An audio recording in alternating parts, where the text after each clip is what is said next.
Hello and welcome. This is the new episode of our podcast, and in this episode, we talk about, is university worth it for the creatives?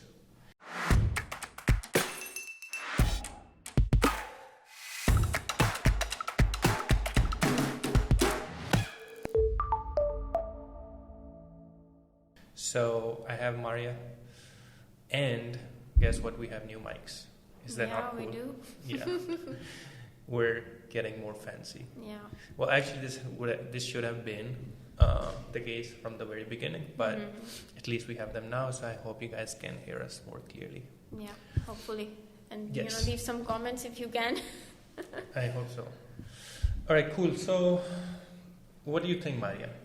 Is university worth it for the creatives? I don't think it's necessary. Okay. And what do you think? Yeah, that's not me just saying that. That's what we've seen. That's the reality that, especially in the creative space, I feel like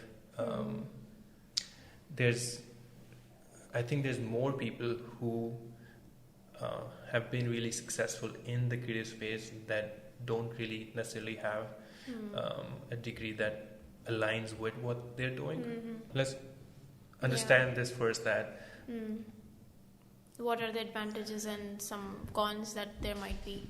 Maybe we can start with the advantages first, because we're both on the same page that it's not really a requirement. Yeah, and we could just end the podcast there, but let's dive into the advantages first. You have professional training that you get at university from your professors, and you can also build your portfolio, the stuff you do at university, and then have it properly critiqued by your professors. Networking is another big one. I think just being on campus, being around all those people, that's probably good. And gaining knowledge, of course. There was this one article that I read, and I'm going to quote exactly what it said. Exposing people to ideas and the means to acquire knowledge gives them the tools to produce ongoing happiness. This is by The Atlantic. And on that topic, there's another research that backs up the claim that people who go to university are eventually in life they're happier. So there is some argument there about attending university. But of course there are cons. And definitely, and I want to add something to it. I think one other advantage, or it depends, again, everything that we talk about is subjective and it differs from person to person. But I think for me, what university helped was with getting my life more disciplined. So you have to wake up every day and you have some sort of routine. And we've seen a lot of people struggled in this during the pandemic, where people were typically working from home and everything, so it becomes a little bit tricky to find that discipline, find that good balance in your life. And when you're going to college, that's where you start building habits. And I think if university can help you get some of those soft skills, time management and working in a team. Exactly. So I think that helps, or at least it helped, I think, me be more disciplined with managing my time. Yeah. We can talk about your experience at this point, I think. Your journey is also interesting, where you started out and how you got into this. Yeah, sure. So for those of listeners that don't know, I don't have a business degree or a degree in some creative side, but I did my bachelor's in electrical engineering. And I think back in the day it was about electrical engineering is considered one of the better that is programs one of the, to be enrolled in. Things in Asian society, engineers, It doctors. is, yeah. Especially my parents, they always wanted me to do that, and I was never a bright kid. I struggled through my school, and then I remember that there were only 2 years in my whole education career where I actually studied hard to get into the electrical engineering program. But then once I was in there, I knew that, okay, I've done what they wanted me to do. Now I can, as long as I can just pass I should be good. So I was doing, freelancing on the side. Always was interested in animation, video production, creative, design and stuff. And once, I was done with the program, my engineering program, I applied for a couple of electrical engineering jobs because it made sense. You spent 4 long years in my university. So I applied to a couple of jobs, but of course they didn't select me. They knew I'm not the right guy for them. But I realized it pretty early that I need to pursue what's in me, what I can do for the rest of your life. And it's a really important thing. I mean, I was lucky, I guess I had the support of my family, my brother and everyone around me to make that decision. Yeah. Because the fact is, you spend a big chunk of your life working. Yeah, that's true. And if you find yourself doing something that you don't enjoy or don't love, it gets old life's very gonna fast. be hard. Yeah, it gets old. So yeah, I took the leap of faith. It was nerve-wracking for me to get an office space and just hire people when I did not know that if I could get enough work, if I could keep them busy and everything. But I took the chance and I think it worked out. So yeah, yes, like it. So in my if to put it in a sentence, I guess, or to summarize it, for me the degree did not matter. Honestly, I remember there were a couple of my friends that they were not happy. They said that I wasted someone's opportunity to be an electrical engineering, electrical engineer as a professional. And I took that seat in my university. And I was like, I did not, personally know that. I didn't plan it that way. Maybe that person ended up somewhere better as well. Who knows? That's true. Yeah. Who knows, yeah. Right, so let's talk about the cons. You did mention a few, but I think one of the biggest things, as you said, a 4-year program, that's a big time investment for anyone to make. And if you're not sure about whether you should go, then maybe just, think about it, what your options are. And another, I think, hurdle that a lot of people have, especially now with fees and everything going up and up, is the cost of attending university. The more prestigious schools in America, Rhode Island School of Design is $60,000 to $70,000 a year. So that is a huge investment for anyone to make. And a lot of people in America, they go into debt trying to, put themselves through university and then try to pay off that debt in time. So that is, I think, one of the biggest hurdles for people nowadays. Yeah, that is true. The time investment, and then of course, understanding that you'll have student debt, college debt after you graduate, and then typically I think on average it takes about 20 years to get that debt off. So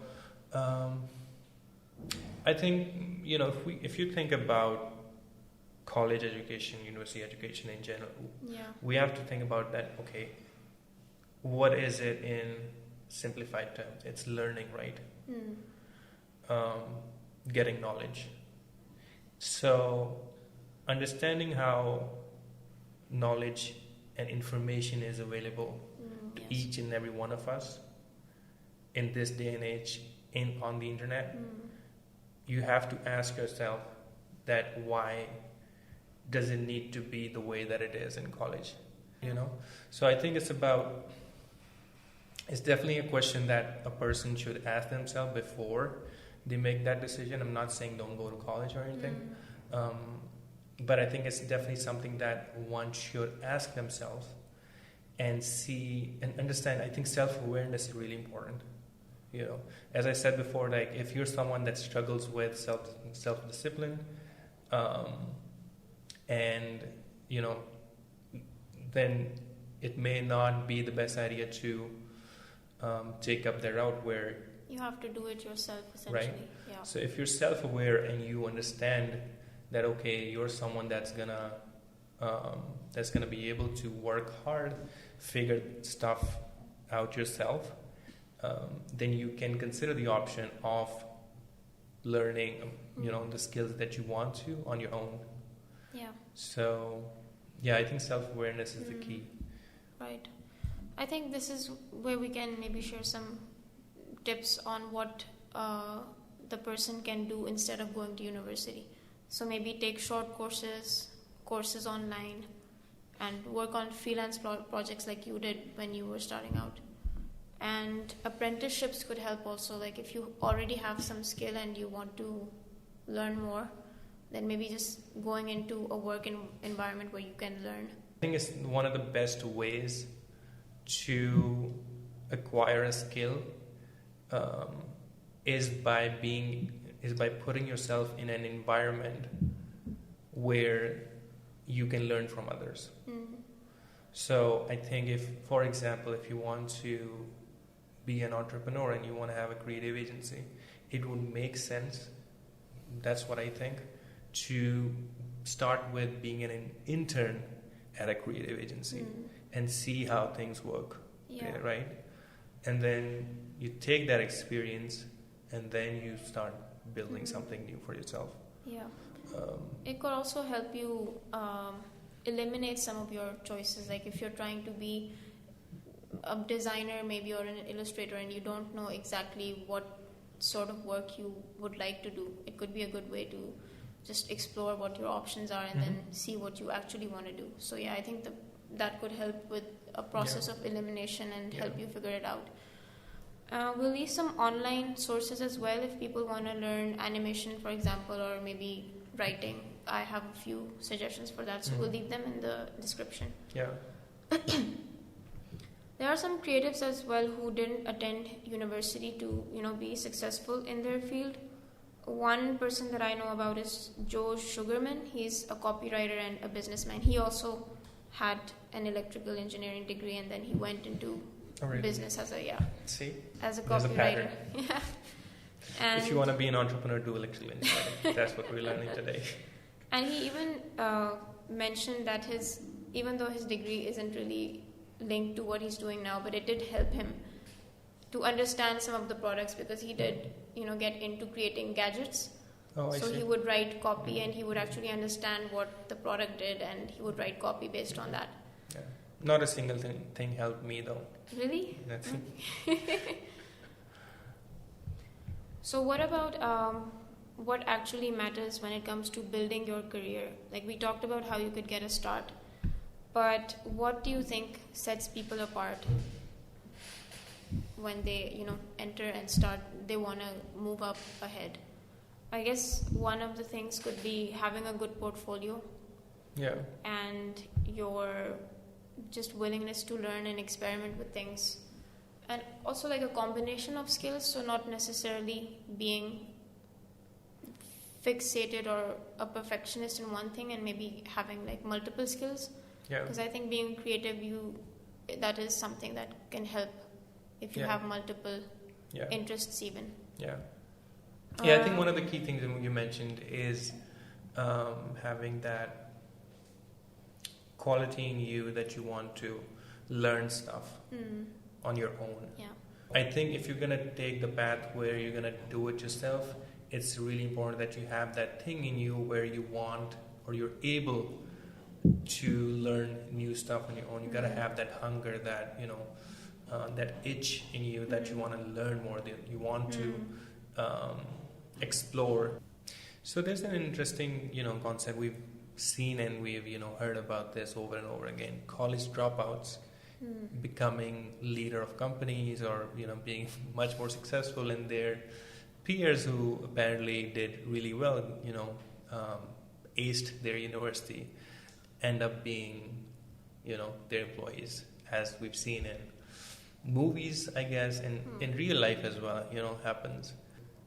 Of course, it's not something that is normal, but since it happens, and I think there's a reasoning behind that. And I think when, for example, if you enroll in a 4-year program, you learn about it in the level of detail that you probably don't need when you need to get started. So for example, if you're going to start out a business, I think for me at least, learning it along the way, just getting started, I think that's really important. If you're able to take that first step, and that's where a lot of people struggle with, taking the first step to get started. I think when you take that step and then you get into the process of building something, I think there's a lot of learnings that come along the way, and probably they're more relevant to your life. So those key learnings, I think they help you grow, they help you figure out your journey. And there's an interesting, I remember, so I talked about that, I studied electrical engineering, and that's where I started. But before I was going to start, running this business, I thought that, okay, I don't have any experience with, running a business, so maybe it makes sense for me to get a master's in business administration. The most typical, expected, predictable thing that I could do, right? Yeah. So I applied for a master's program, right? And I got through the initial screening, and they called me for an interview, and I was sitting, in that interview, and there was a panel of like 3-4, I think, professors and faculty members, and they asked, what do I do and everything. So I told them that, I do freelancing, and I'm considering that, maybe I should start my own business, and I've been doing it for a couple of years, and everything. So after listening to, what I had to say, one of the professors, I remember that, nice lady, she told me, you don't need a degree. Like, why do you need a degree? And I think at that point, I had thought about this, that do I actually need a degree? But I think I wanted to hear it from someone. I think I wanted to get that, reassurance that I could do this on my own. I don't need to go and learn about business. And I personally feel that if I had spent those 2 years doing that degree, learning about, these things, I believe they may have helped, but I'm sure that the learnings that I experienced myself, I think they were much more valuable, and they've taught me a lot, in this journey. So, that's what I think. So that's, tying back to what I said previously, I think getting started and then getting that experience, that knowledge along the way through your own journey, I think that becomes, like, that's your story, that builds your life, that builds your journey. Now that you have your own company and, hiring creatives to do cool stuff, what do you look for when you hire a creative? One thing's for sure, I don't look at the degree. And, we had, my last podcast with Adil, who leads the HR, he knows that we don't really look into what degree the candidate has. I think the work, for me, of course, one of the important factors, what work that they've done, how, what qualities and quality it is, and then does it align with what we're looking for, what we're expecting from them. I think that's one of the key things. And then I think having the passion of whatever they're doing. I think having the passion is important, and then I think self-discipline, of course, is another key thing, along with a lot of other things. But I think for me, those are the few things. And I've seen that I think a lot of people that work at this company, they don't really have the degrees that are in the field that what they're doing, right? And they're still like really good. So it kind of proves that the concept that you don't necessarily need to. That's true. Have that particular degree.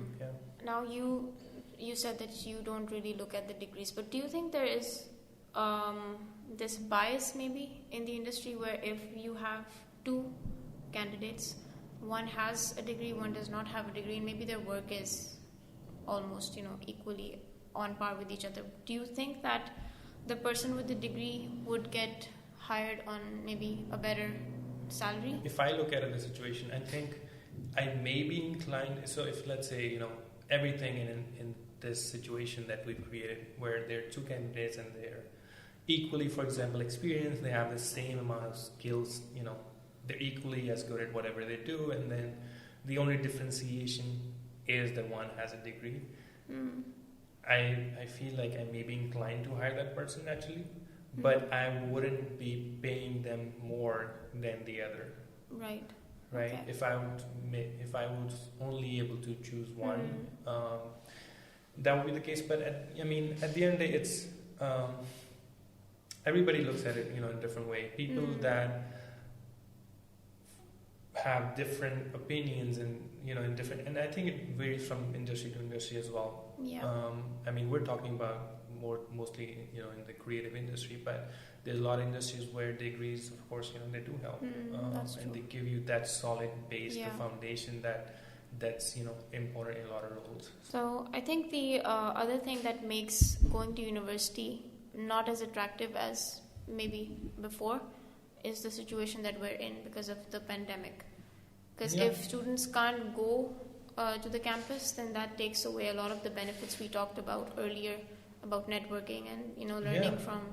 What's the differentiation between, for example, enrolling yourself in a university that you're going to attend from your home compared to another program, for example, from some of the online, an online course or so that's a valid question, and that is the way things are right now. That's so I think it solidifies the fact that I think people need to start thinking more in terms of the learning aspect. I think there's a couple of factors that make people want to get a degree. I think one of the factors is getting judged by other people. I think that's still something that if you don't have a degree, I think people feel that they may be looked upon differently. There is a societal pressure as well. Like you have, your family will a lot of the times pressure you. There's this social pressure of going for higher education. And it's just I think as a personality trait, it's so important to be able to get out of it. If you're in that mindset where you care too much about people's judgments, I think you're going to struggle, if not in this particular area, through the rest of your career, right? Yeah. So it's not something that's easy to do, but I feel like it's one of the things that that's really important. And I think with time, I feel like people are starting to care less. One of the other factors I think that people end up or they feel like they need to go for a degree is they want to have a safety net. That exactly. If I don't, if I'm struggling to find a job or something, at least I'll have this degree at the back. So I think that those are a couple of things that. Yeah, that's true. I think we can now wrap up some of the points that we mentioned. So reasons to attend university, even though we're both not really in favor of it, but just to sum up, networking, valuable critique of your work, the stuff you do in university, and learning from your professors. When the situations get better and you can actually go on campus, that's when you can get these benefits. And reasons not to attend. One of the other ones that I mentioned, I think, if you're someone that struggles with, or I think at that point, as I said before, when you start thinking about your career, I think at that early stages, it's important to find that balance in your life. So I think it helps. At least it helped me discipline myself. Yeah, and I guess that time can also help you figure out what you actually want to do. So for people who don't really know their path, it could help. True. But then we have reasons not to attend. I think the first one is cost. And if you don't plan to network, then it's really not the thing for you, I think. There's a lot of reasons not attend university in this day and age. That's true. And I think, there's a few things that honestly, you see, are inevitable. For example, autonomous cars. We know that, it's going to be transportation is going to be that way. We know what AI and artificial intelligence, how that's going to play a role. And education is one of those things where it's just inevitable what's going to happen in future. It's just a matter of time. And that's my personal opinion. Yeah, but, I mean, it might become less rigid. You know, I think that's the main problem people have with it, that it's very rigid and it just drains your resources and your time a lot, and it's just not worth it anymore for a lot of people, I guess, especially creatives. Yeah, and I mean, if universities and colleges, they're able to adapt to this change and see the shift in mindset, and then make those kind of changes that makes sense, that makes coming to university and getting a degree make more sense. I think then things may move in that direction. But if things just keep the way they are, I certainly see that less and less people opting for a degree. Yeah, there's also like a disconnect right now. Maybe most of the institutes have this disconnect between what their curriculum is and what the market actually requires, or even the world at large values. So there are a few things that maybe could get better, and 100%. Then a degree could be 100%, more advantageous. Yeah. I think if you actually feel that the degree will help you, it will help you, for example, push you in the path that you want for your life, or it's the way that you feel that is going to be best for you to get that education, then go for that. But Alright guys, so I hope that you enjoyed this podcast. We would love to hear your thoughts and feedback. So leave your comments in the comment section and tell us about what you think about this subject. And also please don't forget to like and subscribe to our channel, and we'll be back with our next episode soon. Cheers.